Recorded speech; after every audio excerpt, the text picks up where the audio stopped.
இறைவனிடம் நேருக்கு நேராக பேசக்கூடிய துவா.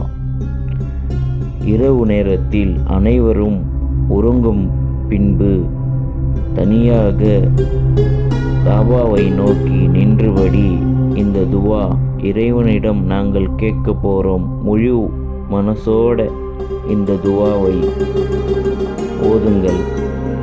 இறைவன் உங்கள் அனைத்து மனசுக்குள்ளே இருக்கிறபடி கொடுப்பான்.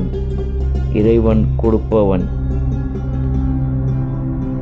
தருதே ஷரீஃப் ஒரு முறையும், யா ஹனனு யா மன்னனு 21 முறையும், பின்பு தருதே ஷரீஃப் ஒரு முறை.